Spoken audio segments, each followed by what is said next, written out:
नमस्कार साथियों, मैं आनंद निम्बाड़िया, महानिरीक्षक सेवानिवृत्त भारत तिब्बत सीमा पुलिस बल। आज फिर धार्मिक यात्राओं में सबसे ज़्यादा उपयोग होने वाले घोड़े। घोड़ों पर बैठना है तो कैसे बैठना है। यदि आपके कोई साथी घोड़े पर जा रहे हैं और पैदल जा रहे हैं तो उसमें क्या प्रोटोकॉल का नियम है, और यदि आप घोड़े पर बैठ रहे हैं तो उस पर हमें कैसे कपड़े पहनने चाहिए। ये एक ऐसा विषय है जनरली कहीं मिलता नहीं है, और जो हॉर्स राइडर्स हैं उनके बीच में बड़ा पॉपुलर, उनको पता है कि कैसे बैठते हैं, क्या बैठते हैं, कैसे बैठते हैं। लेकिन अभी मैं केदारनाथ धाम गया था, पैदल गया था, तो मैंने देखा कि जब घोड़े वालों का काफ़ी वहाँ पे मूवमेंट है, काफ़ी यात्री घोड़े से जा रहे थे और आ रहे थे, लेकिन यात्रियों को घोड़े पर बैठने का एक जो प्रोटोकॉल होता है वो फॉलो नहीं कर रहे थे। तो इस वजह से क्या जाने वालों को भी और आने वालों को भी दिक्कतें आ रही थी। तो मित्रों, सबसे पहले यदि आप घोड़े पर बैठते हैं तो एक नियम बना लीजिए कि आपने घोड़े की सेवा लेनी है, और जब सेवा लेते हैं तो सबसे पहले घोड़े पर बैठने से पहले आप घोड़े के पास जाइए, उसके मुंह की तरफ, ध्यान रहे घोड़े की पीछे की तरफ कभी नहीं जाना है, उसके चेहरे की तरफ जाइए, उसका मुंह है, धीरे से उसको स्पर्श कीजिए, उसको सहलाइए, और सहलाते सहलाते उसके जो पैर है वहाँ तक उसको सहलाइए, ताकि घोड़े का और आपके साथ एक इनविजिबल एक संबंध क्रिएट हो जाए, और उसको लगना चाहिए कि यस आप उसके ऊपर बैठ रहे हैं। तो ये हमेशा ध्यान रखें। जब आप घोड़े पे बैठते हैं, जो रकाब है, रकाब उसको कहते हैं जिस पे आपके पैर फंसते हैं, तो रकाब को, यदि ये रकाब है तो पैर को तिरछा कर कैसे रखना है, पूरा पैर को अंदर नहीं फंसाना है, एड़ी के साथ हल्का सा रखना है। और जो है वो इसलिए कि मान लो कभी घोड़ा स्लिप हो जाता है, यदि आपको इमरजेंसी में जंप लगाना पड़ता है तो आप वहाँ से जंप करके आ सकते हैं। मित्रों, जब घोड़ा चढ़ता है तो आप अपनी बॉडी को आगे की तरफ ऐसे कर लें। यदि घोड़ा जा रहा है तो ये बॉडी आगे की तरफ कर लें। वो इसलिए कि आपका सेंटर ग्रेविटी आपका और घोड़े का एक लाइन में हो जाए, अलाइन हो जाए। इसके अपोजिट यदि घोड़ा होता है तो अपनी बॉडी को पीछे की तरफ ऐसे कर लें। वो इसलिए ताकि घोड़े को बैलेंस करने में ईज रहे। और हाँ, ये भी ध्यान रखें, घोड़ा बड़ा इंटेलिजेंट होता है। यदि आप अनाड़ी की तरह बैठेंगे, यदि ये प्रोटोकॉल फॉलो नहीं करेंगे तो घोड़े को लग जाएगा आप अनाड़ी हो, वो जानबूझ के ऐसे झटके वटके मारेगा कि चांसेस है आप गिर जाएं। एक और चीज़, जब भी आप घोड़े पर राइड करते हैं सचेत रहिए, सजग रहिए, आलस की वजह से आंखें बंद ना कीजिए, क्योंकि घोड़ा पहाड़ पे जा रहा है, और जिस पहाड़ पे जा रहा है वहाँ पे घोड़े का जो म्यूल ट्रैक होता है 2.5 फीट से लेके 3 फीट या 4.5 या 4 फीट तक होता है। तो उसमें क्या होता है कि कई बार लूज पत्थर की वजह से झटका लग सकता है तो आप गिर सकते हैं। तो इस चीज़ का ज़रूर ध्यान रखें। और हाँ, जब आप राइड कर रहे हैं चढ़ाई पे उतराई पे, तो हमेशा 1 घंटे के बाद या 1.5 घंटे के बाद 15 से 20 मिनट या आधा घंटा घोड़े से उतर के आप पैदल चलिए। नहीं तो क्या होगा, आपके पैर ऐसे हो जाएंगे, ऐसे, और जब आप उतरेंगे तो आप ऐसे ऐसे करके चलेंगे, तो इसलिए आपके जोड़ जो है फिक्स हो जाते हैं। तो हमेशा ध्यान रखें कि राइड पूरा लगातार नहीं करना है। उतरिए, घंटा आधा घंटा जो है आपको चलना है, फिर अपना बैठ जाइए। और इसका भी ध्यान रखें, जिस रास्ते पे घोड़े जा रहे हैं, मीन्स पैदल मार्ग है, जो अश्व मार्ग जिसको कहते हैं, म्यूल ट्रैक कहते हैं, उसकी जो चौड़ाई है जैसे मैंने बताया 2.5 फीट से 3 फीट, हद से 4 फुट होता है। अब ये ध्यान रखें कि उसमें आने वाले भी यात्री और जाने वाले भी यात्री, और घोड़े भी और आप भी पैदल हैं। तो हमेशा एक चीज़ का ध्यान रखें, जब घोड़ा आ रहा हो या जा रहा हो तो आप हमेशा पहाड़ की तरफ अपने कमर लगा के खड़े हो जाए, सुरक्षित जगह पे।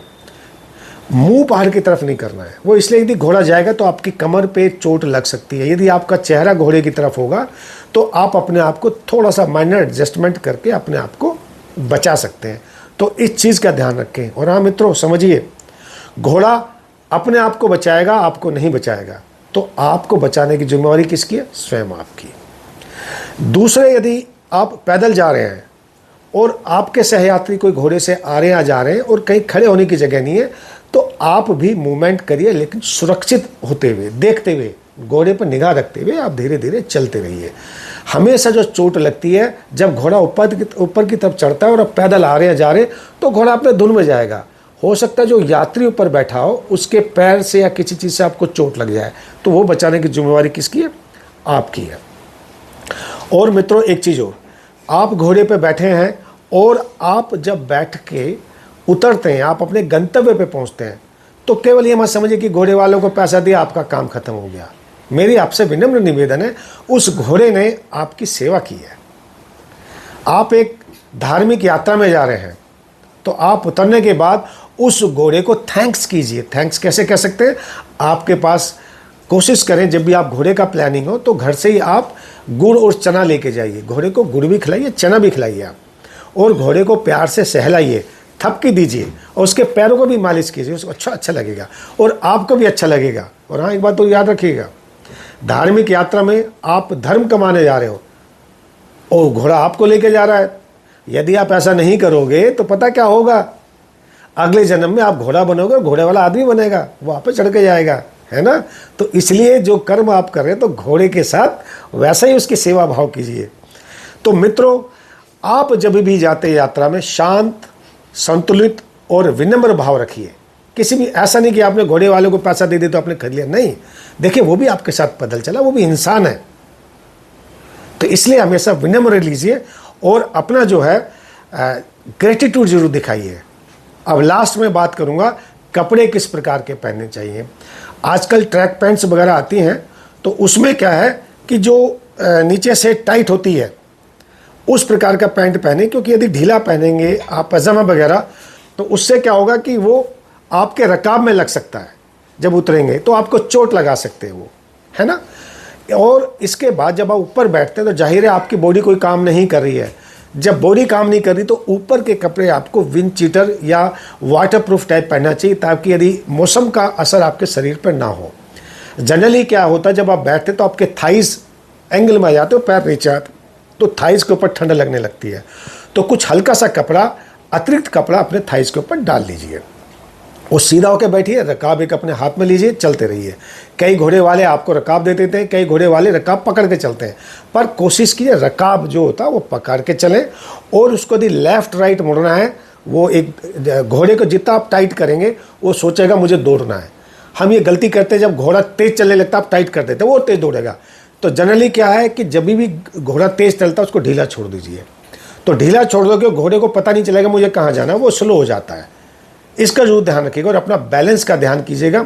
जब आप घोड़े पे बैठे हैं, ऊपर से कोई पत्थर भी आपके सिर से लग सकता है और कोई झाड़ी भी लग सकती है, उसका हमेशा ध्यान रखें, अपने आप को बचाव करते हुए आप उतरें। सिर को जरूर कवर करके रखिएगा। ग्लव्स हो तो ग्लव्स पहन लीजिएगा यदि मौसम ज़्यादा ठंडा है, बर्फ़ पड़ रही है, ताकि आपको ठंड का असर ना हो। तो आज मैंने आपको, ये एक बड़ा सेंसिटिव इशू है जो कहीं मिलेगा नहीं, मैंने सोचा धार्मिक यात्राओं में घोड़ा का जनरली यूज़ करते, लेकिन हमें उसका प्रोटोकॉल का नहीं पता है। आप इन चीज़ों का ध्यान रखेंगे, आपको भी और आपके वो सहयात्री जो कि घोड़े के साथ आ रहे जा रहे हैं उनको भी सुविधा होगी। मैं दोबारा ब्रीफ कर देता हूँ, घोड़े पे कैसे बैठना है, पैरों को कैसे रखना है और क्या कपड़े पहनने हैं, अपने आप को कैसे बचाना है। घोड़ा आगे जाता है तो आपको आगे झुकना है, घोड़ा नीचे उतरता तो आपको पीछे की तरफ हो जाना है। और जब आपकी यात्रा खत्म होती है, एज ए ग्रेटिट्यूड आप उसके लिए ज़रूर पहले से आप अपना गुड़ और चना घोड़े को खिलाइए, आपको अच्छा लगेगा। मित्रों, मुझे उम्मीद है आपको मेरा आज का वीडियो अच्छा लगा होगा और आज अपना कमेंट दीजिए और राय दीजिए। Thank you. जय हिंद।